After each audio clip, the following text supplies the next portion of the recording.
கர்த்தருடைய பரிசுத்த நாமம் மகிமைப்படுவதாக. இன்று இந்த வருஷத்தில் முதலாவது வாரமாக இருக்கிறபடினால வாக்குத்தத்த செய்தியை நான் கொடுக்க விரும்புகிறேன். இன்று வந்திருக்கிற ஆன்லைன் மூலமாக பார்த்து கொண்டிருக்கிற ஒவ்வொரு தேவ ஜனங்களையும் வாழ்த்தி ஆசீர்வதிக்கிறோம். நீங்கள் என்றென்றும் ஆசீர்வாதமாக இருப்பீர்களாக. ஆமேன். நம்முடைய தியானத்திற்காக வசனத்தை நாம் வாசிப்போம். நமக்கு தெரியும் வாக்குத்தத்த வசனம் உபாகமம் 31வது அதிகாரம் 8வது வசனம். வாசிப்போம். பின்ன கடைசியாக சொல்லி ஜெபம். கர்த்தர் தாமே உனக்கு முன்பாக போகிறவர், அவர் உன்னோடு இருப்பார், அவர் உன்னை விட்டு விலகுவதும் இல்லை, உன்னை கைவிடுவதும் இல்லை, நீ பயப்படவும் கலங்கவும் வேண்டாம் என்றான். ஹல்லேலூயா. இதில் நான் பார்க்கிறோம், என்ன பார்க்கிறோம்னா, கர்த்தர் தாமே உனக்கு முன்பாக போகிறவர், அவர் உன்னோடு இருப்பார், அவர் உன்னை விட்டு விலகுவதும் இல்லை, உன்னை கைவிடுவதும் இல்லை, நீ பயப்படவும் கலங்கவும் வேண்டாம் என்று மோசே தன்னுடைய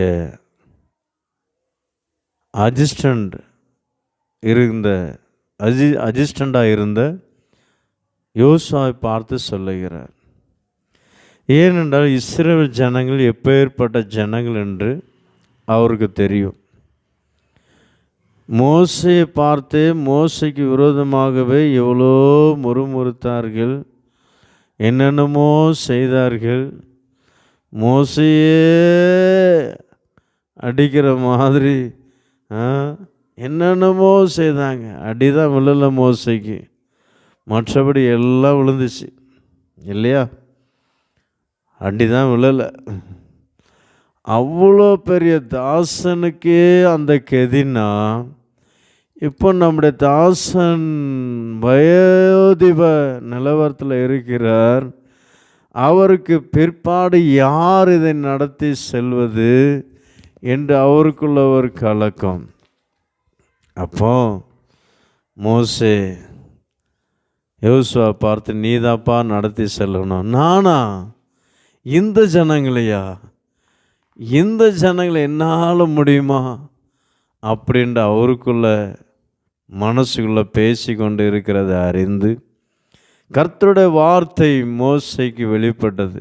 அதான் இந்த வார்த்தை. எந்த வார்த்தை? யோசுவாவே, கர்த்தர் தாமே உனக்கு முன்பாக போகிறவர், அவர் உன்னோடு இருப்பார், அவர் உன்னை விட்டு விலகுவதும் இல்லை, உன்னை கைவிடுவதும் இல்லை, நீ பயப்படவும் நீ கலங்கவும் வேண்டாம் என்று அவர் சொன்னார். அருமையான தேவனுடைய பிள்ளையே, நம்முடைய வாழ்க்கையில் அநேக முறை நாம் பயப்படுறோம், எதிர்காலத்தை குறித்து பயப்படுறோம், கலங்குறோம். என்ன செய்வது? அருமையான தேவனுடைய பிள்ளை, தேவன் உங்களை பார்த்து சொல்லுகிற வார்த்தை, கர்த்தர் தாமே உங்கள் முன்பாக போகிறவர், அவர் உங்களோடு இருப்பார், உன்னை விட்டு விலகுவதும் இல்லை, உன்னை கைவிடுவதும் இல்லை, நீ கலங்கவும் பயப்படவும் வேண்டாம். அவர் நமக்கு முன்பாக சென்றால் என்ன என்ன நடக்கும் என்பதை இன்று நாம் தியானிக்க போகிறோம். புது வருஷ அன்றைக்கும் நாம் தியானித்தோம். அன்று தேவ ஆவியானவர் பேசின விதம் வேறு விதமாக இருக்கலாம், ஆனால் இன்று பேசுகிற விதமாகவும் வேறு விதமாக இருக்கலாம், அல்லது அதே விதமாகவும் இருக்கலாம். ஆவியானவர்கிட்ட நான் தேவனுடைய சமூகத்தில் நான் உட்கார்ந்துருக்கும்போது தேவ ஆவியானவர் என்ன சொன்ன, ஆண்டவரே என்ன வசனம் கொடுக்க, இந்த வருஷத்தில் முதல் வாரம் முதல் ஓய்வு நாளப்பா, நான் என்ன வார்த்தை கொடுக்க என்று கேட்டுக்கொண்டே இருந்தேன். ஆவியானவர் எனக்குள்ள திட்டவட்டமாக பேசின வார்த்தை இதே வார்த்தை, வாக்குத்தத்த செய்தியே கொடு. ஹல்லேலூயா. முக்கியமாக ஆன்லைனில் கேட்டுக்கொண்டிருக்கிற உங்கள் யாவருக்கும் பிரயோஜனமாக இருக்கும் என்று நான் விசுவாசிக்கிறேன். எங்களுக்கும் பிரயோஜனமாக இருக்கும் என்று நாங்கள் விசுவாசிக்கிறோம். இன்று நாம் தியானிப்போம், தேவன் நமக்கு முன்பாக சென்றால் என்ன நடக்கும்? என்ன நடக்கும்? முதலாவது நாம் வாசிப்போம், தேவன் நமக்கு முன்பாக சென்றால் என்ன நடக்கும்? 2 சாமுவேல் 5வது அதிகாரம் 24ஆம் வசனத்தை நாம் வாசிப்போம்.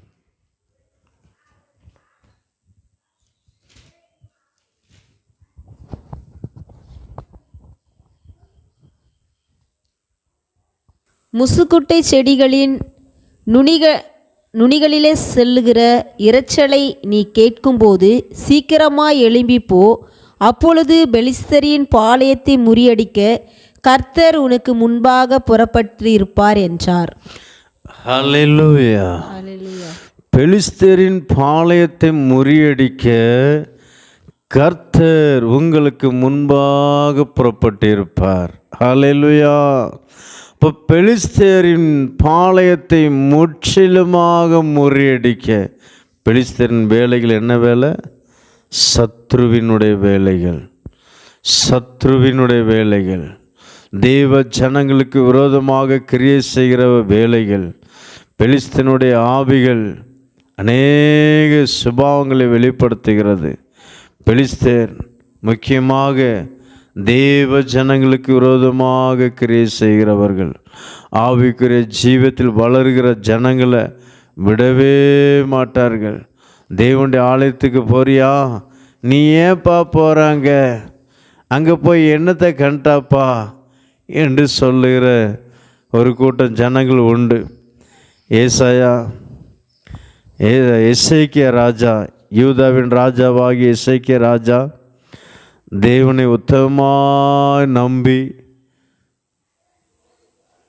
அவரையே உறுதியாய் பற்றி கொண்ட ஒரு ராஜா. வேதாமத்தில் சொல்லப்பட்டிருக்கு, அவரை போல யாருமே கர்த்தரை நம்பலையாம். இந்த வசனத்தை வாசிப்போம். 2 ராஜாக்களில் போன வாரங்களில் நான் வாசித்தேன். எனக்கே ஆச்சரியமாக இருந்துச்சு. அந்த ராஜாவினுடைய இருதயத்தை மனமடிவாக்கும்படி அசிரிய ராஜா சிலரை கூட்டிக் கொண்டு வருகிறார். வாசிப்போம். 2 ராஜாக்களில் வாசிப்போம்.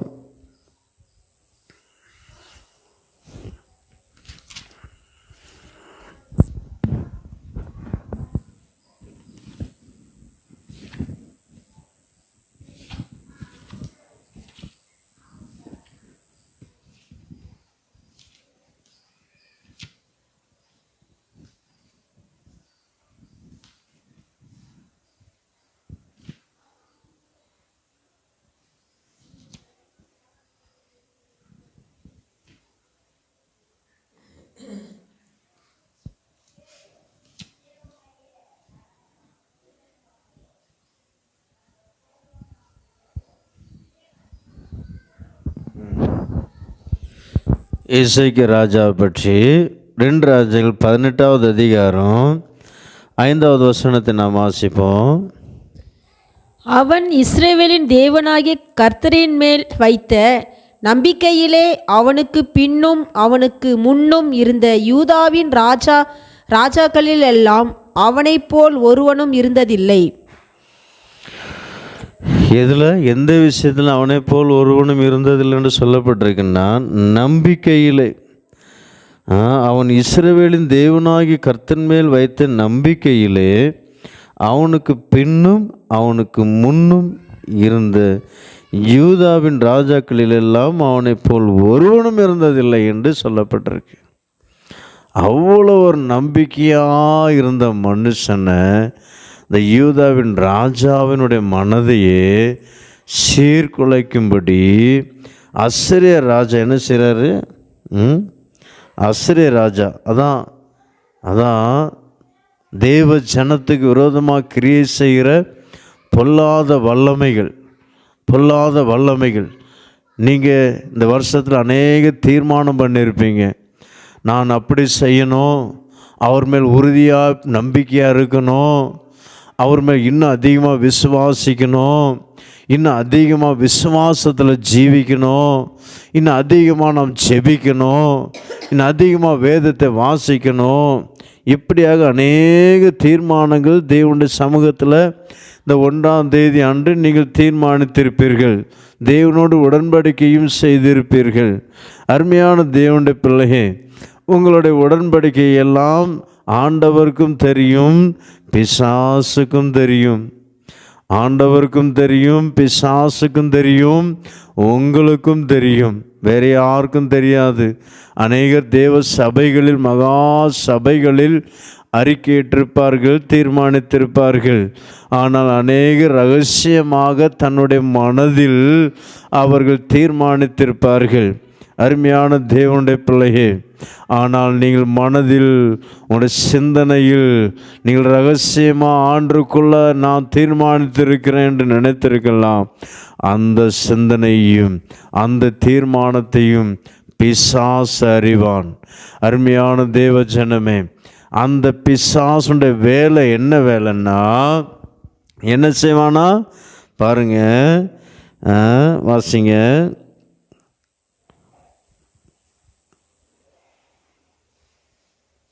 16வது வசனம். அக்காலத்திலே யூதாவின் ராஜாவாகிய எசேக்கியா கர்த்தருடைய ஆலய கதவுகளிலும் நிலைகளிலும் தான் அழுதிருந்த பொன் தகடுகளை கழற்றி அவைகளை அசிரியா ராஜாவுக்கு கொடுத்தான். 17வது வசனம். ஆகிலும் அசிரியா ராஜா லாகிசியிலிருந்து தர்த்தானையும் ரப்சாரிஸையும் ரப்சாக்கேயையும் பெரிய சேனையோடு எருசலேமுக்கு எசேக்கியா ராஜாவினிடத்தில் அனுப்பினான். அவர்கள் எருசலேமுக்கு வந்து வண்ணார் துறையின் வழியிலுள்ள மேல்குளத்து சாலகத்தண்டிலே நின்று ராஜாவை அழைப்பித்தார்கள். அப்பொழுது இல்கியாவின் குமாரனாகிய எலியாக்கிம் என்னும் அரண்மனை விசாரிப்புக்காரனும் செப்னா என்னும் சம்பிரதியும் ஆசாப்பின் குமாரனாகிய யோவாக்கின் என்னும் கணக்கனும் அவர்களிடத்திற்கு புறப்பட்டு போனார்கள். போதும். இதில் நாம் என்ன வாசிக்கிறோன்னா, இதில் இந்த அசிரிய ராஜாவோடு இந்த எசேக்கியாவுக்கு சில ஒரு ஐக்கியமாக இருக்கணும் அப்படின்னு ஒரு ஐக்கியப்பட்டிருக்கிறார். இப்போ என்ன பண்ணியிருக்கிறாருன்னா, அவைகளை அசிரிய ராஜாவுக்கு கொடுத்தான்.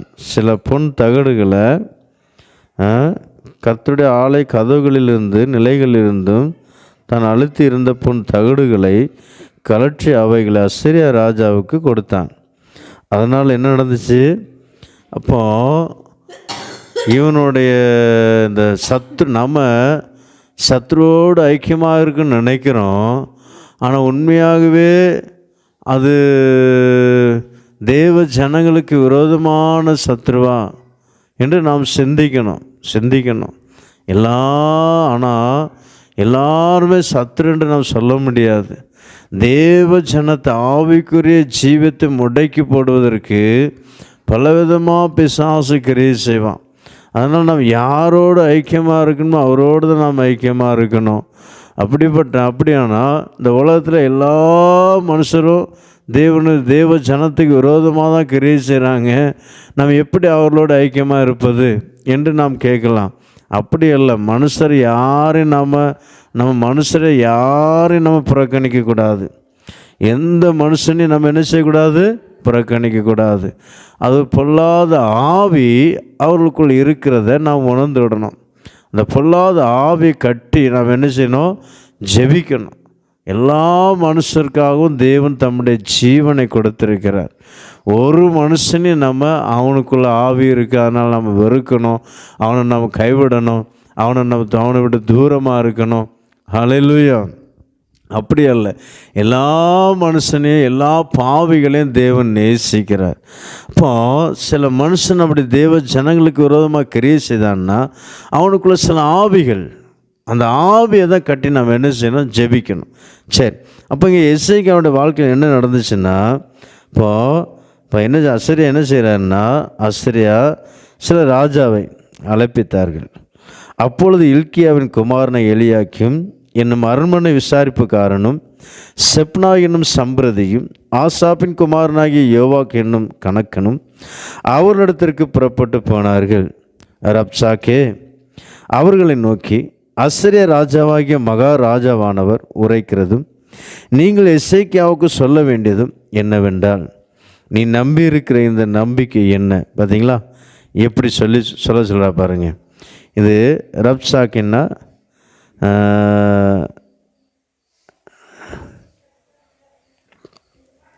எசேக்கியாவினுடைய ஆட்களை கூப்பிட்டு, நீ நம்பி இருக்கிற நம்பிக்கை என்ன அப்படின்னு சொல்கிறார். யுத்தத்திற்கு மந்திர ஆலோசனையும் வல்லமையும் உண்டென்று நீ சொல்லுகிறாயே, அது வாய்ப்பேச்சை அன்றி வேறல்ல. நீ என்னை விரோதிக்கும்படி யார் மேல் நம்பிக்கை வைத்திருக்கிறாய்? பாருங்க, அவனுக்கு சிநேகிக்கும்படியாக பொண்ணை கொடுக்குறார். ஆனால் வஞ்சகமாக அவனுடைய இருதயத்தில் வஞ்சக எண்ணம் இருக்கிறபடினால, வஞ்சகத்தின் எண்ணம் இருக்கிறபடினால என்ன சொல்கிறாரு? நீ என்ன விரோதிக்கும்படி யார் மேல் நம்பிக்கை வைத்திருக்கிறாய்? இதோ நெறிந்த நாணல் கோலாகி அந்த எகிப்தை நம்புகிறாய். அதன் மேல் ஒருவன் சாய்ந்தால் அது அவன் உள்ளங்கையில் பட்டு உருவிப்போம். எகிப்தின் ராஜாவாகிய பாபிலோன் தன்னை நம்புகிற யாவருக்கும் இப்படியே இருப்பான். நீங்கள் என்னிடத்தில் எங்கள் தேவனாய் கர்த்தரை நம்புகிறோம் என்று சொல்வீர்களாகில் அவருடைய மேடைகளையும் அவருடைய பலிபீடங்களையும் அல்லவோ எசேக்கியா அகற்றி யூதாவையும் எருசலேமையும் நோக்கி, எருசலேமில் இருக்கிற இந்த பலிபீடத்தின் முன் பணியுங்கள் என்றானே. நான் உனக்கு 2000 குதிரைகளையும் கொடுப்பேன். நீ அவைகள் மேல் ஏறத்தக்கவர்களை சம்பாதிக்க கொடுமானால் அசரியா ராஜாவாகிய என் ஆண்டவனுடைய சபதம் கூறாதே போனால் நீ என் ஆண்டவனுடைய ஊழியக்காரில் ஒரே ஒரு சிறிய தலைவனின் முகத்தை எப்படி திருப்புவாய்? ரதங்களோடும் குதிரை வீரரோடும் வருவார்கள் என்று எகிப்தையா நம்புகிறாய்? பாருங்க, எவ்வளோ இதாக பேசுகிறா பாருங்க. இப்போதும் கர்த்தருடைய கட்டளை இல்லாமல் இந்த ஸ்தலத்தை அழிக்க வந்தேனோ? இந்த தேசத்திற்கு விரோதமாய் போய் அதை அழித்து போடு என்று கர்த்தர் என்னோடு சொன்னாரே என்றான். அப்பொழுது இல்க்கியாவின் குமாரனை எலியாக்கியும் செப்னாம் யோவாக்கும் சப்காயை பார்த்து ரப்சாக்கை பார்த்து, உமது அடியாரோடு சீரிய பாசையில் பேசும், அது எங்களுக்கு தெரியும். அலங்கத்தில் இருக்கிற ஜனத்தின் செவிகள் கேட்க எங்களோடு யூத பாசையிலே பேச வேண்டாம் என்றார்கள். அதற்கு ரப்சாக், உங்களோட கூட தங்கள் மலத்தை தின்னவும் தங்கள் நீரை குடிக்கவும் அலங்கத்தில் தங்கியிருக்கிற மனுஷர் அண்டைக்கு அல்லாமல் உன் ஆண்டவன் அண்டைக்கும் உன்னண்டைக்குமாய் என் ஆண்டவன் இந்த வார்த்தைகளை பேச என்னை அனுப்பினார் என்று சொல்லி ரப்சாக்கை நின்று கொண்டு யூத பாசில் உரத்த சத்தமாக, அசரிய ராஜாவாகிய மகாராஜாவுடைய வார்த்தை கேளுங்கள். எசேக்கியா உங்களை வஞ்சாதபடி பாருங்கள், அவன் உங்களை என் கையிலிருந்து தப்பி வைக்க மாட்டான். இப்போ அசரிய ராஜா இஸ்ரவேல் ஜனங்களுக்கு விரோதமாக யுத்தம் பண்ண வந்திருக்கிறார். இதுவரை அவருடைய பாசையில் பேசுறது ஒன்றும் புரியல, யூத பாசையில். இப்போ நீ எங்களுடைய பாசையில் பேசும், ஏதோ பேசுகிறீங்க, இப்போ யூத பாசையில் பேசுங்க அப்படின்னப்போ யூத பாசையில் பேசின பிறகு எல்லாம் இப்போ ஓப்பனாக சொல்கிறேன். என்ன சொல்கிறாருன்னா, ரப்சாக்கி நின்று கொண்டு யூத பாசையில் உரத்த சத்தமாய், அசரிய ராஜாவாகிய மகாராஜாவுடைய வார்த்தை கேளுங்கள். எசேக்கியா உங்களை வஞ்சாதபடி பாருங்கள், அவன் உங்களை என் கையிலிருந்து தப்பி வைக்க மாட்டான். இப்போ நான் இது வாசிட்டே இருக்கலாம். அதில் என்ன சொல்லப்பட்டிருக்குன்னா, முக்கியமாக அந்த தேவன் மேல் நம்பிக்கையாக இருக்கிற மனுஷனை திசை திருப்பும்படி அந்த ராஜாவை பின்பற்றுகிற சில கூட்டம் உண்டு. அந்த ராஜாவை பின்பற்றுகிற சில கூட்டம் உண்டு. அப்போ அந்த ஜனங்களை பிடிச்சு, நீ அவனை எசேக்கியா ராஜாவை பின்பற்ற வேண்டாம், இந்த ராத்திரி முழுவதும் நாங்கள் இறங்கி யூதா ஜனத்தை முற்றிலுமாக அழித்து போடுவோம் அப்படின்னு சொல்கிறார். இப்போ அதற்கு என்ன சொல்கிறாருன்னா,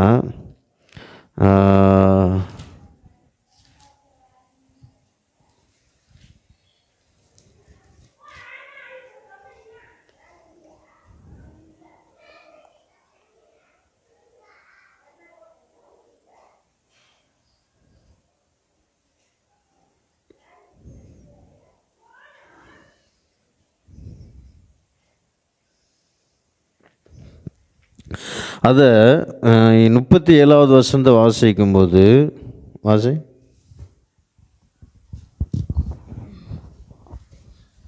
அப்பொழுது இல்க்கியாவின் குமாரனாகிய எலியாக்கிம் என்னும் அரண்மனை விசாரிப்புக்காரனும் செப்னா என்னும் சம்பிருதியும் ஆசாப்பின் குமாரன் யோவாக் என்னும் கணக்கனும் வஸ்திரங்களை கிழித்து கொண்டு எசேக்கியாவினிடத்தில் வந்து ரப்சாக்கேயின் வார்த்தைகளை அவனுக்கு தெரிவித்தார்கள்.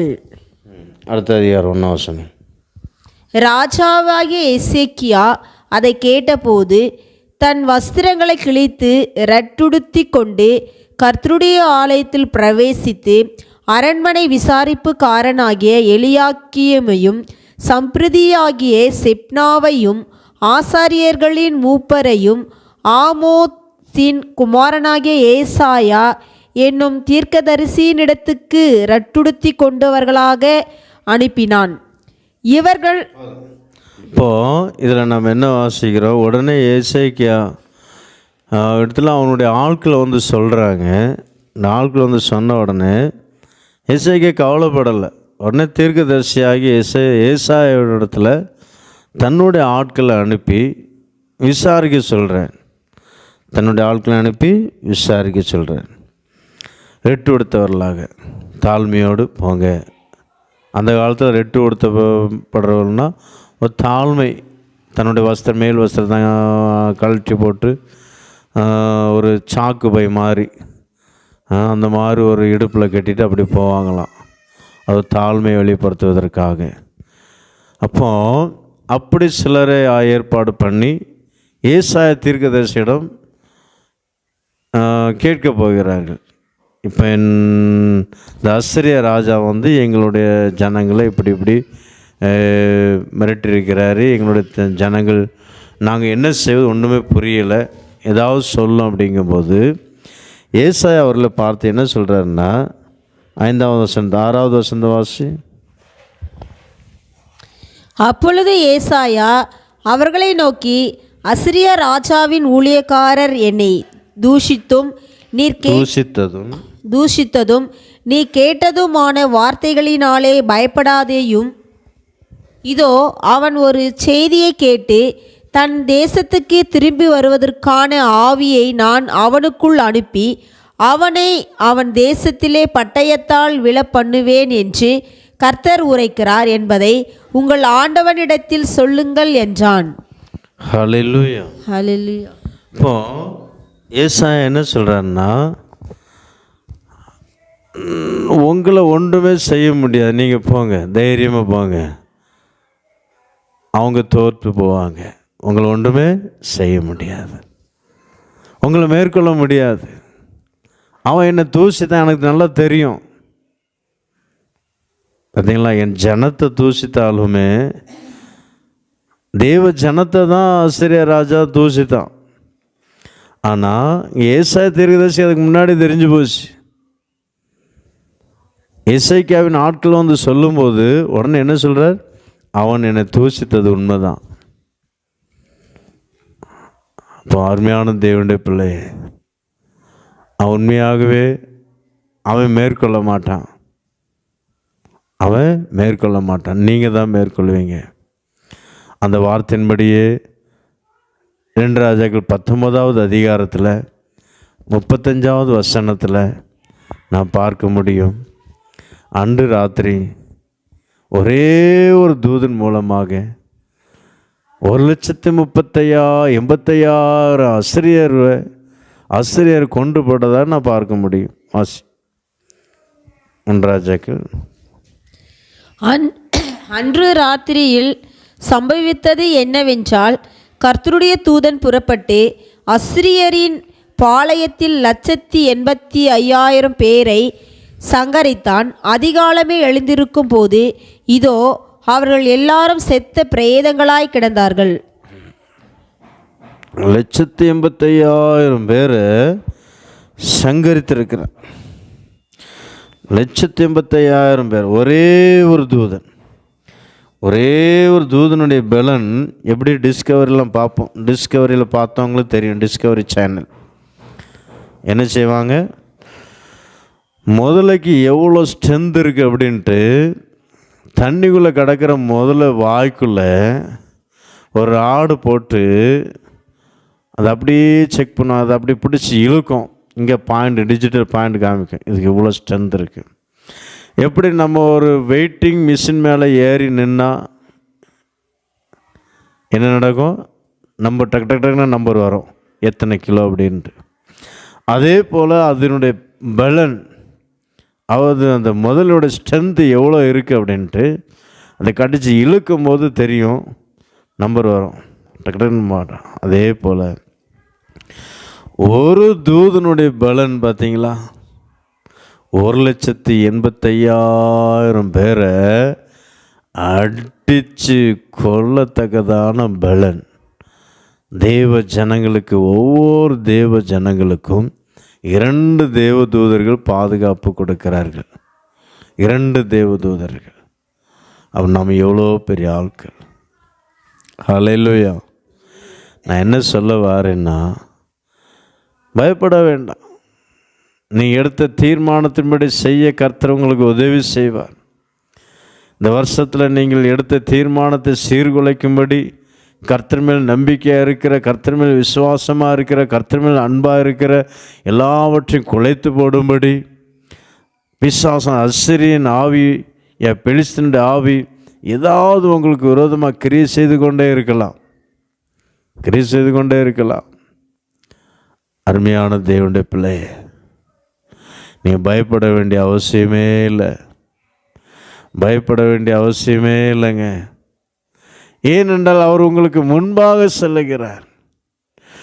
நீங்கள் முசுகட்டை அந்த செடி எப்பொழுது காற்றில் அசைகிறதோ நீ முன்பாக போகும், அதற்கு முன்பாக தேவன் உங்களுக்கு முன்பாக கடந்து செல்வார் என்று 2 சாமுவேல் நாம் வாசித்தோம் இல்லையா?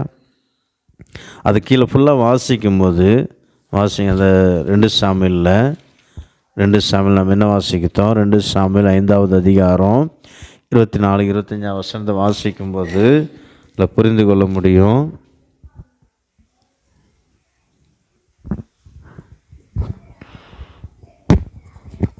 முசுக்கொட்டை செடிகளின் நுனிகளிலே செல்லுகிற இரைச்சலை நீ கேட்கும்போது சீக்கிரமாய் எழும்பிப்போ. அப்பொழுது பெலிஸ்தரின் பாளையத்தை முறியடிக்க கர்த்தர் உனக்கு முன்பாக புறப்பட்டிருப்பார் என்றார். கர்த்தர் தாவீதுக்கு கட்டளையிட்ட பிரகாரம் அவன் செய்து பெலிஸ்தரை கேபா துவக்கி கேசேர் எல்லை மட்டும் முறியடித்தான். ஹல்லேலூயா. பாருங்க, கர்த்தர் தாவீதுக்கு கட்டளையிட்ட பிரகாரம் அவன் செய்து பெலிஸ்தரை கேபா துவக்கி கேசேர் எல்லை மட்டும் முறியடித்தான். அருமையான தேவனுடைய பிள்ளை, நாமும் செல்லணும். நாமும் சில நேரங்களில் நம்ம எப்படி யுத்த நேரத்தில் நம்ம மொட்டை மாடியில் உலாவி கொண்டு இருந்தால் என்ன நடக்கும், நம்ம தான் தோற்று போவோம். யுத்த நேரம்னு என்னது, ஜெப நேரம்.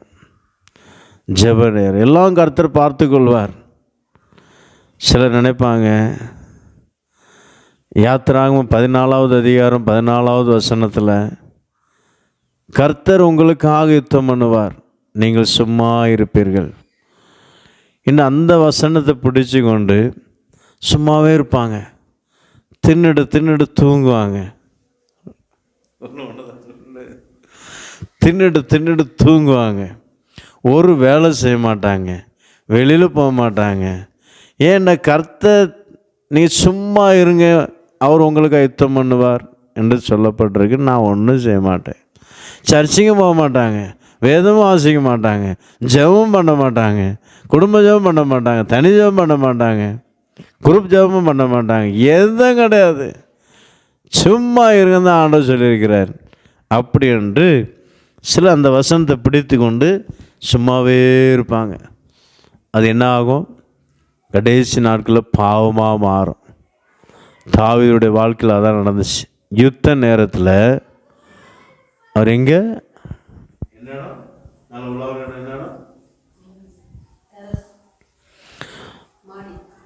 பைபிள் என்ன போட்டிருக்கு? இப்போ 1 சாமுவேல் 12வது அதிகாரத்தில் வாசி.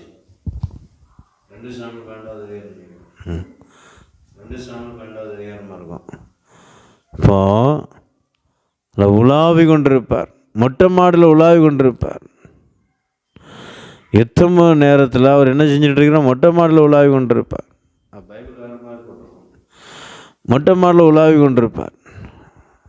ஆனால் என்ன நடந்துச்சு?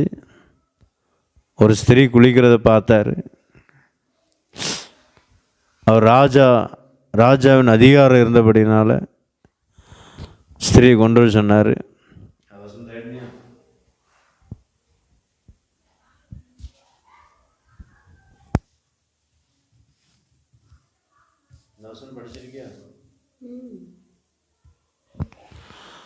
இப்போ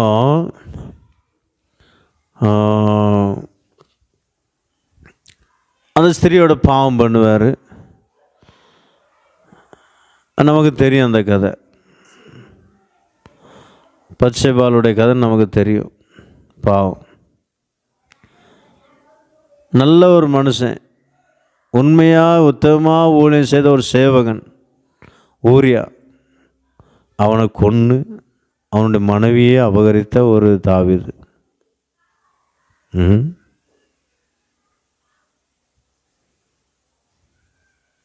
அப்படிப்பட்ட ஒரு மனுஷன். இப்போ யுத்தம் பண்ணுகிற மனுஷன் யுத்தம் பண்ணணும். அதான் ஜெபம்.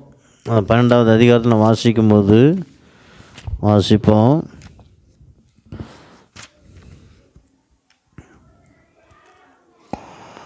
11வது அதிகாரத்தில், ஒரு நாள் சாயங்காலத்தில் தாவீது தன் படுக்கையிலிருந்து எழுந்து அரண்மனை உப்பரிக்கையின் மேல் உலாத்தி கொண்டிருக்கும்போது ஸ்நானம் பண்ணுகிற ஒரு ஸ்திரியை உப்பரிக்கையின் மேலிருந்து கண்டான். பார்த்தீங்களா? உப்பரிக்கையின் மேல், அரண்மனை உப்பரிக்கையின் மேல். 11வது அதிகாரம் 2வது வசனம். அப்போது 5வது அதிகாரத்தில் யுத்தம் பண்ணுகிறார்.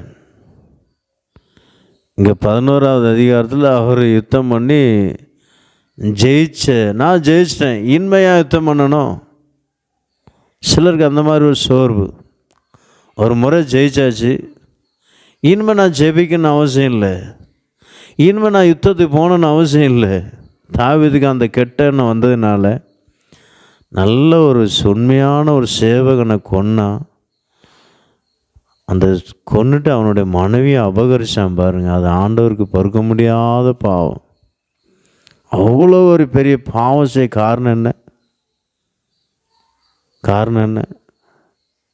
யுத்தம் பண்ண போகலை. என்ன சொல்ல வரேன்னா, ஒரு தீர்மானம் எல்லாம் பாதுகாக்கப்படணும்னா நம்ம செய்யணும், நாமளும் யுத்தம் பண்ணணும், ஜெபிக்கணும். பிசாசு உங்களுடைய தீர்மானத்தை சீர்குலைக்க முயற்சி பண்ணுவான். யுத்தங்கள் வரும். அதான் யாத்திராகமத்தில் சொல்லப்பட்ட அந்த வார்த்தை நான் பாதி சொன்னேன், முடிக்கலை. சில அந்த வசனத்தை பிடிச்சிட்டு அப்படியே இருப்பாங்க, எங்கேயும் போக மாட்டாங்க. ஆனால் அதனால தான் பிலிப்பியன் சபையில் அப்படி இருந்திருப்பாங்க போல இருக்கு.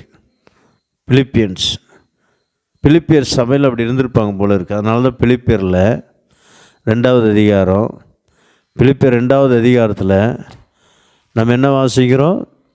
6-7 வாசிக்கும்போது 2வது அதிகாரம் 6வது வசனத்தில் நான் வாசிக்க முடியும்.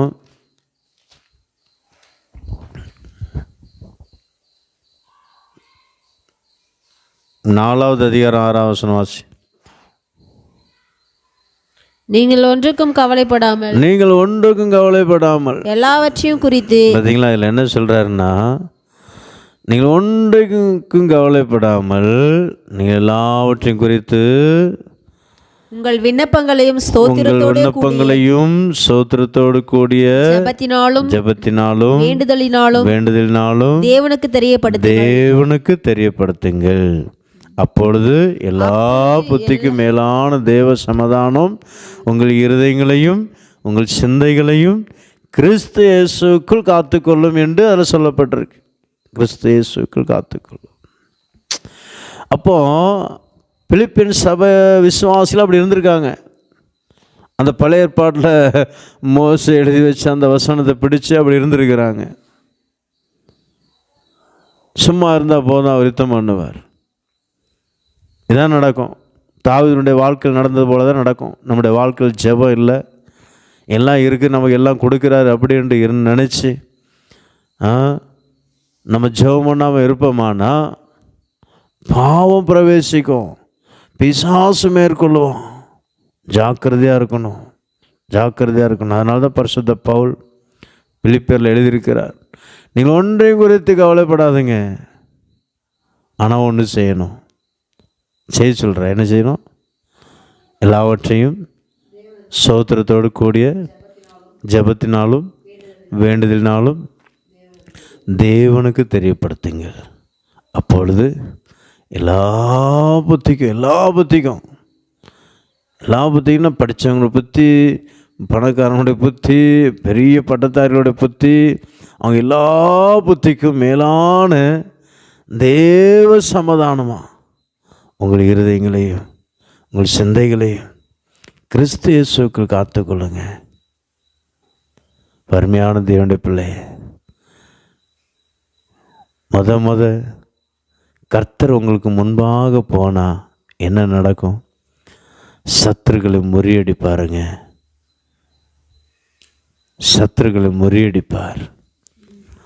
சத்ரு தேவ ஜனங்களுக்கு விரோதமாக சத்ரு இந்நாட்களில் அதிகமாக கிரியை செய்கிறதை பார்க்கிறோம். தேவ ஜனங்களுக்கு விரோதமாக கிரியை செய்கிறதை நான் பார்க்கிறோம். அந்த சத்ருவை முறியடிக்கணும்னு நீங்களும் முசுக்கட்டை செடி ஆடும்போது முன்னாடி ஓடணும். அதுக்கு முன்பாக அவர் சொல்லுவார். நீங்கள் ஜெபிக்க வச்சிட்டிங்கன்னா, நீங்கள் ஜெபிக்க முழங்கால் படிக்கிட்டீங்கன்னா தேவன் உங்களுக்கு அதுக்கு முன்பாக வந்து நிற்பாருங்க. அதான் ஒரு வார்த்தை சொல்லுவாங்க பரிசுத்தவான், நீங்கள் ஒரு ஸ்டெப் எடுத்து வச்ச போதும் அவர் 10 ஸ்டெப் எடுத்து வச்சு உங்களுக்கு உதவி பண்ண வருவார்னாருங்க சொல்லுவாங்க. நம்ம ஆவிக்குரிய ஜீவியத்தில் வளர்வதற்கு ஒரு ஸ்டெப் எடுத்தால் போதும். ஒரு ஸ்டெப் மனசில் ஒரு வாஞ்ச தாகம், நான் செய்யணும், ஜெபிக்கணும், இன்னும் அதிகமாக ஜெபிக்கணும், இன்னும் அதிகமாக வேத வாசிக்கணும், இன்னும் அதிகமாக வேத பாடம் வேத வசந்த மனப்பாடம் பண்ணணும், அதிகமாக ஊழியம் செய்யணும், ஆண்டவருக்காக ஊழியம் செய்யணும். இதயத்தில் ஒரு ஏக்கம், பசி, தாகம் இருக்குமானால் போதும், அவர் உங்களுக்கு ஓடி வந்து உதவி செய்வாருங்க. அதுக்கு உதாரணமாக நீங்கள் கெட்டகுமாரனுடைய கதை எடுக்கலாம். கெட்டகுமாரன் கதை அப்படி இல்லை, ஆனால் இளையகுமாரன் மூத்த குமாரன். இளையகுமாரன் தன்னுடைய ஆஸ்திகளெல்லாம் கொண்டு போய் வேசிகளிடத்திலும் துஷ்டர்களிடத்திலும் செலவழித்து உணவில்லாமல் பண்டி திங்க தவிட்ட தின்று தன்னுடைய பசியை ஆற்றி கொண்டிருந்த நேரத்தில் நினச்சி பார்க்குறான், என் தகப்பன் வீட்டிலோ வேலைக்காரருக்கு கூட நல்ல சாப்பாடு உண்டு, இங்கு நான் சாப்பாடு இல்லாமல் கஷ்டப்படுறேனே சொல்கிறார். அப்போ அதில் ஒரு தீர்மானம் பண்ணுறார், நான் என் தகப்பனிடத்துக்கு போவேன், தகப்பனே உமக்கு விரோதமாகவும் பரத்துக்கு விரோதமாகவும் நான் பாவம் செய்தேன், என்னை மன்னியும் என்று சொல்லுவேன். உம்முடைய வேலைக்காரில் ஒருவனை போல் என்னை ஏற்றுக்கொள்ளும் என்று சொல்லுவேன். சொல்லி அவர் ஓடி வராரு. ஓடி வரல, தீர்மானம் பண்ணி மெதுவாக இந்த பன்றி மேய்க்கிற வேலையிலேருந்து ரிசைன் பண்ணிவிட்டு மெதுவாக தன்னுடைய தகப்பன் வீட்டை நோக்கி வரார். தகப்பன் அவளாக பார்த்துட்டு இருக்கிறார், என் மகன் எப்பொழுது வருவான் பார்த்து கொண்டே இருக்கிறார். அதே போல தான் இயேசு கிறிஸ்து எதிர்பார்த்து கொண்டிருக்கிறாருங்க. நீங்கள் எப்பொழுது வருவீங்க, எப்பொழுது ஜெபிப்பீங்க, எப்பொழுது வேதம் வாசிப்பீங்க, எப்பொழுது ஆவிக்குரிய ஜீவிதத்தில் வளரணும் நீங்கள் தீர்மானம் பண்ணுவீங்க. அவர் பார்த்து கொண்டிருக்கிறார். நீங்கள் தீர்மானம் பண்ணிட்டீங்க, அவர் உங்களுக்கு 10 ஸ்டெப் எடுத்து வைப்பார். பிசாசு 15 ஸ்டெப் எடுத்து வைப்பான் உங்கள் தீர்மானத்தை சீர்குலைக்க. ஆனால் ஒன்றும் செய்ய முடியாது, ஒன்றும் செய்ய முடியாது. அந்த இளையகுமார் தூரத்தில் மெதுவாக நடந்து வருகிறாருங்க. லூக்கா 11வது அதிகாரம் 19வது அதிகாரமா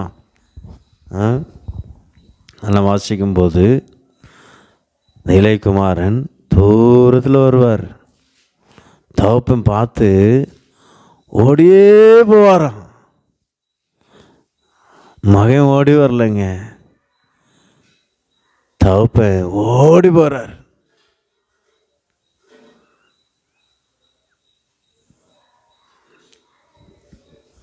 பத்தொன்பதாவது அதிகாரமாக இருக்கும். லூக்கா 19வது அதிகாரமாக இருக்கும். 19வது அதிகாரம் இல்லையா?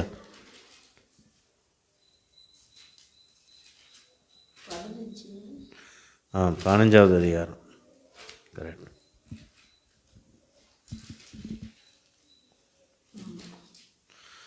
பதினஞ்சாவது அதிகாரத்தில்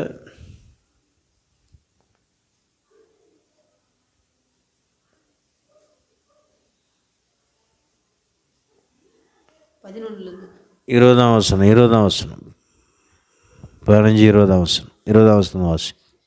எழுந்து புறப்பட்டு தன் தகப்பனிடத்தில் வந்தான். அவன் தூரத்தில் வரும்போதே அவனுடைய தகப்பன் அவனை கட்டிக்கொண்டு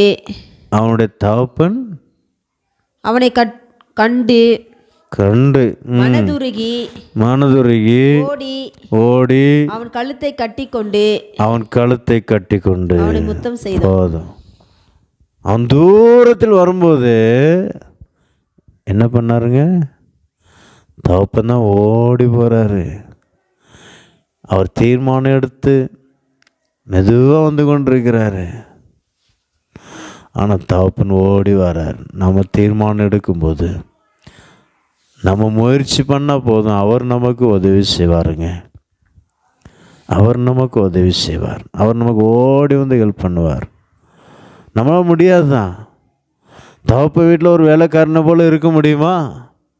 முடியாது. தகப்பன் வீட்டில் ஒரு வேலைக்காரனை போல் இருக்க முடியுமா? முடியாது. ஆனால் தகப்பன் ஓடி போய் கட்டி முத்தம் கொடுத்து அவனுக்கு செய்ய வேண்டிய எல்லா வேலையும் செய்து மறுபடியும் குமாரனை சொந்த குமாரனை போல ஏற்றுக்கொண்டதாக பார்க்கிறோம். அதே போல் அருமையான தேவனுடைய பிள்ளை, இந்த வருஷத்தில் முதல் வாரமாக இருக்கிறபடினால வாக்குத்தத்த வசனம் உபாகமம் 31:8 கர்த்தர்தாமே உங்களுக்கு முன்பாக போகிறவர், அவர் உங்களோடு இருப்பார், அவர் உன்னோடு இருப்பார், அவர் உன்னை விட்டு விலகுவதும் இல்லை, உன்னை கைவிடுவதும் இல்லை, நீ பயப்படவும் கலங்கவும் வேண்டாம் என்று சொல்லப்பட்ட வார்த்தையின்படி முதலாவது கர்த்தர் முன்பாக சென்றார்னா உங்களுக்கு விரோதமாக கிரியை செய்கிற எல்லா பிசாசின் சதி திட்டங்கள் முறியடிக்கும்படியாக இந்த வருஷத்தில் உங்களுக்கு முன்பாக அவர் கடந்து செல்லுகிறார். இரண்டாவது அவர் கடந்து செல்ல காரணம் என்ன? மீகா 2:13 அதில் நான் வாசிக்கும்போது, தடைகளை நீக்கி போடுகிறவர் உங்கள் முன்பாக கடந்து செல்கிறார். தடைகளை நீக்கி போடு. அதை வசந்த வாசிக்கணுமா? வாசித்து அப்புறம் வசனம் சொல்லுங்க. யாரும் எடுக்கிறது யாரும் இல்லைல்ல, எடுத்து வச்சுட்டு எழுதலாமே. மீகா 2:13 அதில் நாம் என்ன வாசிக்கிறோம்?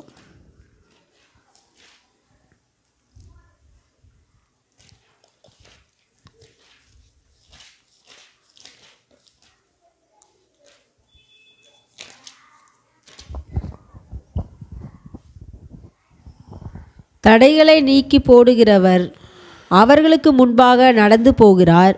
அவர்கள் தடைகளை நீக்கி வாசலால் உட்பிரவேசித்து கடந்து போவார்கள். அவர்கள் ராஜா அவர்களுக்கு முன்பாக போவார், கர்த்தர் அவர்கள் முன்னணியில் நடந்து போவார். ஹல்லேலூயா. அப்போ தடைகளை நீக்கி போடுகிறவர் அவர்களுக்கு முன்பாக நடந்து போகிறார். இந்த வருஷம் உங்கள் தொழிலில் என்ன தடை இருக்கிறது? குடும்ப ஆசீர்வாதத்தில் என்ன தடை இருக்கிறது? ஊழிய வளர்ச்சியில் என்ன தடை இருக்கிறது? எல்லா தடைகளையும் நீக்கி போடுகிறவர் உங்கள் முன்பாக கடந்து போகிறாருங்க. எல்லா தடைகளும் நீக்கி போடுகிறவர் உங்கள் முன்பாக கடந்து போகிறார். அவர் நல்லவர், அவர் வல்லவர், அவர் நேற்றும் இன்றும் என்றும் மாறாதவர். என்ன தடையாக இருந்தாலும் சரி, அதை அப்படியே நீக்க முடியும். மனுஷனால் இது கூடாது, மனுஷனால் கூடாது, ஆனால் தேவனால் கூடும். மார்க் 9வது அதிகாரம் 23வது வசனத்தில் நாம் வாசிக்கிறோம். மார்க் 9:23. இன்னொரு வசனம் மார்க் 10:27 கூட நாம் வாசிக்க முடியும். 2 வசனம் வாசி. மார்க் 9:23. இயேசு அவனை நோக்கி, நீ விசுவாசிக்க கூடுமானால் ஆகும், விசுவாசிக்கிறவனுக்கு எல்லாம் கூடும் என்றார். 10:27. 10:27. இயேசு அவர்களை பார்த்து, மனுஷரால் இது கூடாதுதான், தேவனால் இது கூடாதது அல்ல. மனுஷனால் இது கூடாதுதான், தேவனால் இது கூடாது அல்ல. தேவனாலே எல்லாம் கூடும், தேவனாலே எல்லாம் கூடும் என்றார். பயப்பட வேண்டிய அவசியமே இல்லை. தேவனால் எல்லாம் கூடும். அதே சுவிசேஷத்தில் மார்க் 9:23 நாம் என்ன வாசித்தோம்? விசுவாசிக்கிறவனால் எல்லாம் கூடும். நீ விசுவாசி, இந்த வாக்குத்தத்தத்தை விசுவாசிக்கணும். இப்போ பேசுகிற வார்த்தை நீ விசுவாசிக்கும் போது கர்த்தர் பெரிய காரியத்தை செய்வார். என்ன தடையாக இருந்தாலும் சரி. சில இடங்களில் சபை கட்டுவதற்கு தடை, சில இடங்களில் வீடு கட்டுவதற்கு தடை, சில இடங்களில் பல பிரச்சனை, ஆசீர்வாத தடை, குழந்தை பாக்கியம் தடை, திருமண தடை, பலவித தடைகள் மத்தியில் சிலர் சொல்கிறாங்க, என் பிள்ளைக்கு திருமணம் நடந்திருக்கும், ஐயா அப்போதே திருமணம் நடந்திருக்கும். கன்னியாகுமரியில் ஒரு அம்மா சொன்னாங்க, 1 கிலோ தங்கம் பிள்ளைக்காக கஷ்டப்பட்டு சேர்த்து வச்சுருக்காங்க. என் பிள்ளைக்கு எப்போ சம்மந்தம் வரும்? ஒரு சம்மந்தம் வந்துச்சு, சந்தோஷமாக பேசி முடிச்சிட்டாங்க, என்கேஜ்மெண்ட் ஆயிடுச்சு. ஆனால் லாஸ்ட்டில் பக்கத்து வீட்டுக்காரர் என்ன பண்ணிட்டாங்க? போட்டு கொடுத்துட்டாங்க. இல்லாத பொல்லாத சொல்லி போட்டு கொடுத்து என்ன பண்ணிட்டாங்க? அந்த திருமணத்தை தடை பண்ணிட்டாங்க.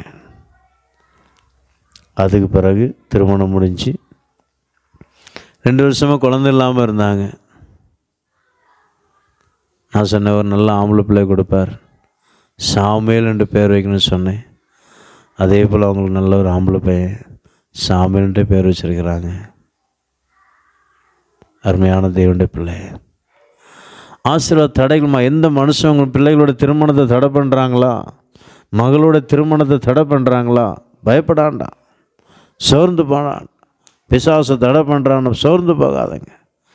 கர்த்தர் பெரிய காரியத்தை செய்வாருங்க. அவர் பெரிய காரியத்தை செய்வார்.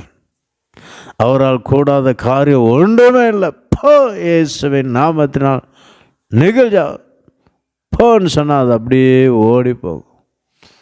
இந்த வருஷத்தில் உங்கள் தடைகள் எல்லாம் மாறும். ஊழிய பகுதிகளில் தடைகள் மாறும். குழந்தை பாக்கியம் இல்லையா, தேவன் உங்களுக்கு குழந்தை பாக்கியத்தை கர்த்தர் கட்டளையிட்டிருக்கிறார். கற்பத்தை தேவன் திறக்கப் போகிறார். திருமண தடைகள் மாறப்போகிற இந்த வருஷத்தில் உங்கள் குடும்பங்கள் திருமணங்கள் நடக்கும். தொழிலில் ஒரு முன்னேற்றத்தை பார்ப்பீங்க. வீடு கட்ட தடைகள் எல்லாம் மாறி நீங்கள் வீடு கட்ட போகிறீங்க. தேவனுடைய ஆலயம் கட்டுவதற்கு இடம் இருக்குது, ஆனால் கட்டுவ முடியலையே, கலங்கி கொண்டிருக்கிறீங்க. தேவன் உங்களுக்கு கட்ட உதவி செய்ய போகிறார். பயப்பட வேண்டிய அவசியமே இல்லை. அவர் பெரிய காரியத்தை செய்வாருங்க. ஏண்ட தடைகளை நீக்கி போடுகிறவர் முன்பாக கடந்து போகிறார். ஹல்லேலூயா, ஹல்லேலூயா. ரெண்டாவது நாம் வாசிக்கும்போது அநேக ஆசீர்வாதங்கள் உண்டு.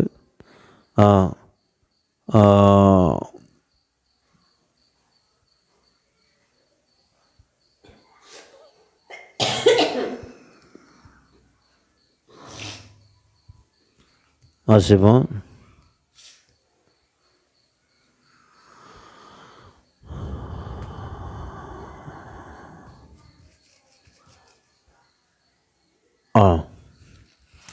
ரெண்டாவது, தேவன் நம்மோடு கூட இருந்தால் என்ன நடக்கும்? தேவன் நம்மோடு கூட இருந்தால் என்ன நடக்கும் என்பதை நாம் தியானிக்கிறோம். தேவன் நமக்கு முன்பாக போனால் என்னென்ன நடக்கும் என்பதை நாம் வாசித்தோம், தியானித்தோம். எல்லா சத்துருக்களையும் அழித்து போடுவார். இரண்டாவது, தடைகளை நீக்கி போடுவார். இரண்டாவது விஷயம், தேவன் நம்மோடு கூட இருந்தால் என்ன நடக்கும்? யோசுவா 3:7 நாம் வாசிக்கும்போது, யோசுவா 3:7,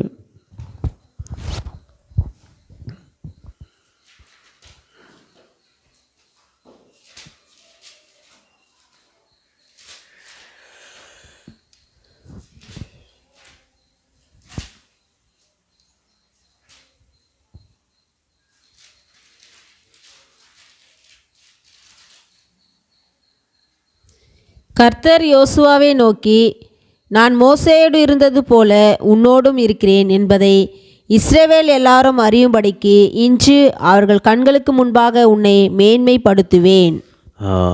நான் உன்னோடு கூட இருக்கிறேன் என்பதை அறியும்படிக்கு அவர்கள் கண்களுக்கு முன்பாக உன்னை மேன்மைப்படுத்துவேன்.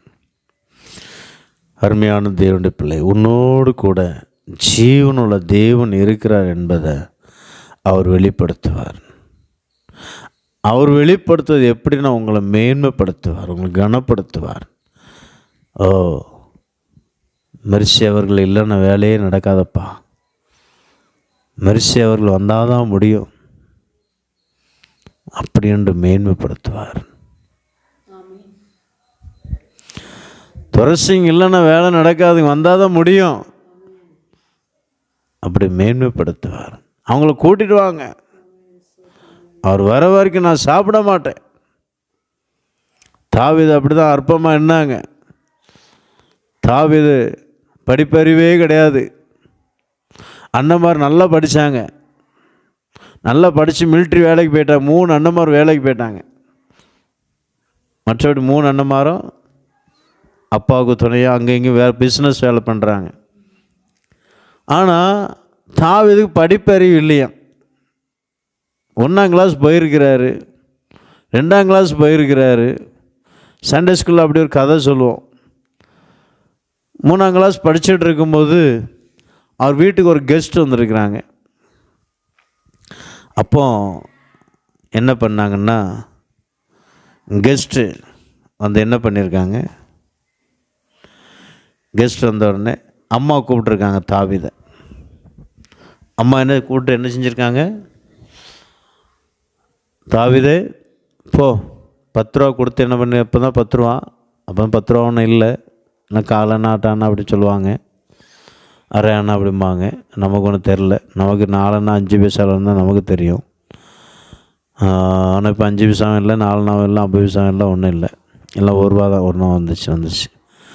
அப்போ நான் ஒரு உதாரணத்துக்கு கதையை சொல்லுவாங்க. 10 ரூபா கொடுத்து ஒரு பாக்கெட் பாலும் 1 கிலோ அரிசியும் வாங்கிட்டு வாயா அப்படின்னு அனுப்பிவிட்ருக்காங்க.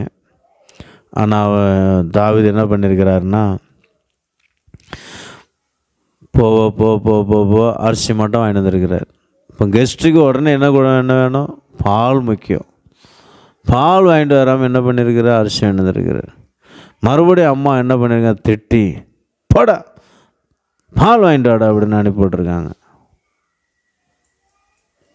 இப்போது உடனே என்ன பண்ணியிருக்கிறாங்க, அதை எடுத்து மேலே போடு, கை வெட்டி மறந்து கை வெட்டி மேலே போடு.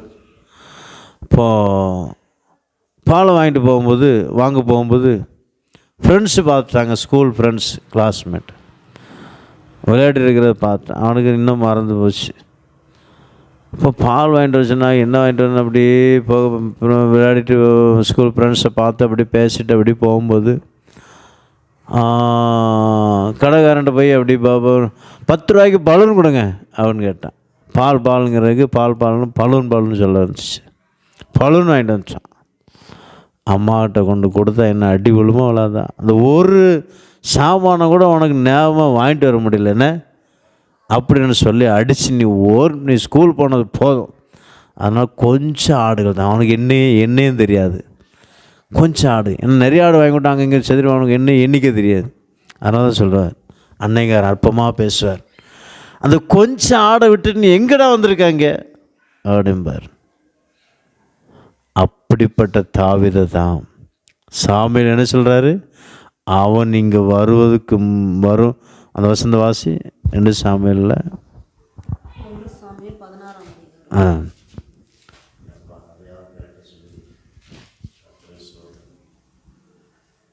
அவன் இங்கே வருவதற்கு முன் நான் சாப்பிட மாட்டேன் அப்படிம்பார். எப்படி ஒரு கணம் பண்ணுற பாருங்க, கணம் பண்ணப்படுற பாருங்க. வாசி அந்த வசந்த வாசி நான் சொல்கிறேன். வசந்த வாசி நான் சாப்பிட மாட்டேன் அப்படின்னு சொல்கிறேன். அந்த வசந்த வாசி நான் சொல்கிறத கேட்குறது கிடையாது.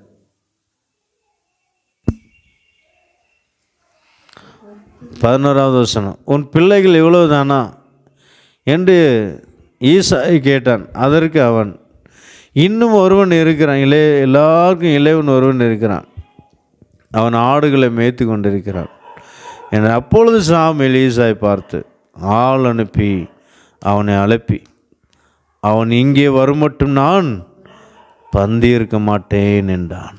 எவ்வளோ ஒரு கனம்! ஆளையில் அவன் இங்கு வரமட்டும் நான் பந்தி இருக்க மாட்டேன். பெரிய தீர்க்கதரிசிங்க சாமுவேல், பெரிய தீர்க்கதரிசி. அவர் வீட்டுக்கு போய் அற்பமாக எண்ணப்பட்ட அந்த தாவீதை கனம் பண்ணுறார். நீங்கள் அற்பமாக எண்ணப்படலாம், உங்கள் குடும்பத்தில் நீங்கள் அற்பமாக எண்ணப்படலாம், நீ வேலை செய்கிற இடத்துல அற்பமாக எண்ணப்படலாம், நீ இருக்கிற ஏரியாவில் நீங்கள் அற்பமாக எண்ணப்படலாம். பயப்படாதீங்க. இந்த நாள் உங்களையும் என்னையும் கனம் பண்ணுகிற நாள். எந்த இடத்துல நீங்கள் அற்பமாக எண்ணப்படுகிறீர்கள் அந்த இடத்துல நீங்கள் வந்தால் தான் அவர் மறுமட்டும் நான் பந்து இருப்பதில்லை. பெரிய தீர்க்கதரிசி சொல்கிறாருங்க. அதே போல் உலகத்தில் முக்கியமான ஆட்கள் உங்கள் பேரை சொல்லி அவன் வருமட்டும் நான் சாப்பிட மாட்டேன். எப்படி? இங்கே வருமட்டும் நான் பந்தி இருக்க மாட்டேன். ஷாபாரா கரா தீராபாரா. உங்களோடும் என்னோடும் தேவன் பேசுகிற வார்த்தை நிச்சயமாக தேவன் உங்களை கனம் பண்ணுவார். ஜோசுவாவுக்கு சொன்னார், அவர்கள் கண்களுக்கு முன்பாக நான் உன்னை கனம் பண்ணுவேன். 3:7 சொன்னார். 3:9 வாசிக்கும்போது என்ன வாசிக்கிறோம்? யோசுவா 3:9 வாசிக்கும்போது அதன்படி அந்த வார்த்தையின்படியே அவர் கனம் பண்ணதாக யோசுவா இஸ்ரவேல் புத்திரரை நோக்கி நீங்கள் இங்கே சேர்ந்து உங்கள் தேவனாகிய கர்த்தருடைய வார்த்தைகளை கேளுங்கள் என்றான். உங்கள் தேவனாகிய கர்த்தருடைய வார்த்தை கேளுங்கள் என்றான். பின்பு யோசுவா, ஜீவனுள்ள தேவன் உங்கள் நடுவே இருக்கிறார் என்பதையும், அவர் கானானியரையும் ஏத்தியரையும் எலிசியரையும் பெரிசியரையும் கிர்காசியரையும் எமோரியரையும் எபூசியரையும் உங்களுக்கு முன்பாக துரத்தி விடுவார்கள் என்பதையும் நீங்கள் அறிந்து கொள்வதற்கு அடையாளமாக, இதோ சர்வ பூமிக்கும் ஆண்டவராய் இருக்கிறவருடைய உடன்படிக்கை பெட்டி உங்களுக்கு முன்னே யோர்தானிலே போகிறது. இப்போதும் இஸ்ரவேல் கோத்திரங்களிலே 12 பேரை ஒவ்வொரு கோத்திரத்துக்கு ஒவ்வொருவராக பிரித்தெடுங்கள். சம்பவிப்பது என்னவென்றால், சர்வ பூமிக்கும் ஆண்டவராகிய கர்த்தரின் பெட்டியை சுமக்கிற ஆசாரியர்களின் உள்ளங்கால்கள் யோர்தானின் தண்ணீரிலே பட்ட மாத்திரத்தில் மேலே இருந்து ஓடி வருகிற யோர்தானின் தண்ணீர் ஓடாமல் ஒரு குவியலாக நிற்கும் என்றான். ஜனங்கள் யோர்தானை கடந்து போக தங்கள் கூடாரங்களில் இருந்து புறப்பட்டார்கள். ஆசாரியர்கள் உடன்படிக்கை பெட்டியை ஜனங்களுக்கு முன்னே சுமந்து கொண்டு யோர்தான் மட்டும் வந்தார்கள். யோர்தான் அறுப்பு காலம் முழுவதும் கரை புரண்டு போம். பெட்டியை சுமக்கிற ஆசாரியர்களின் கால்கள் தண்ணீரின் ஓரத்தில் பட்டவுடனே மேலே இருந்து ஓடி வருகிற தண்ணீர் நின்று சாத்தானுக்கு அடுத்த சாத்தானுக்கு அடுத்த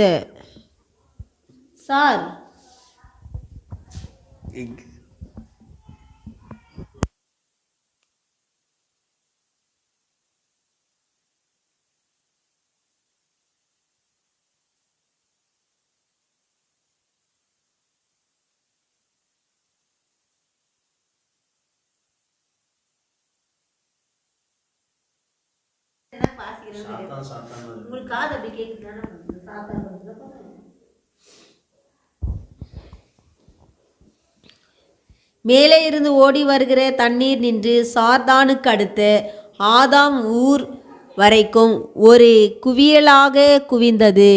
உப்பு கடல் என்னும் சமான வெளியின் கடலுக்கு ஓடி வருகிற தண்ணீர் பிரிந்து ஓடிற்று.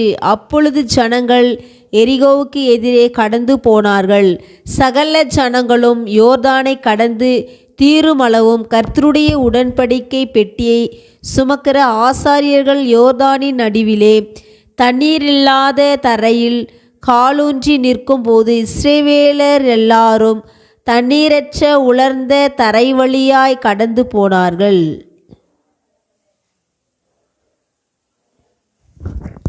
இதில் நாம் ஒரு வசனம் வாசிக்க முடியும். இஸ்ரவேல் கண்கள் முன்பாக அவனை மேன்மைப்படுத்தினார் என்று நாம் வாசிக்க முடியும். அது வசனம் மேன்மைப்படுத்தினார்னு சொல்லுவோம். மேன்மைப்படுத்துவேன்னு சொல்லப்பட்டிருக்கு. படுத்துவேன்னு சொன்னவர் அது 7ஆம் வசனம் 9ஆம் வசனமோ படுத்தினார் என்று சொல்லப்பட்டிருக்கும். நீழ்ந்து கொண்டு நேரமாக சரி அதில் படுத்துவேன்னு சொல்லியிருக்கு. படுத்தினார்னு போட்டிருக்கோம். அடுத்த வசனம்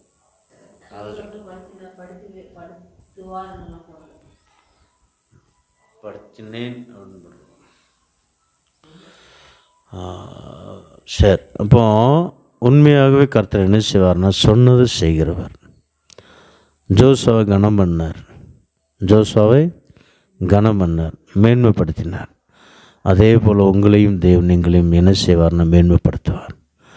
சோர்ந்து வந்த வருஷத்தில் தேவன் நம்மோடு கூட இருந்து அவர் மேன்மைப்படுத்துவார். தாவீதை மேன்மைப்படுத்தினார், ஜோசுவாவை மேன்மைப்படுத்தினார். அவர் நம்மோடு கூட இருந்து அவர் உங்களையும் எங்களையும் மேன்மைப்படுத்துவார். அநேக அற்புதம் உண்டு. கண்களை மூடுவோம், ஜெபிப்போம்.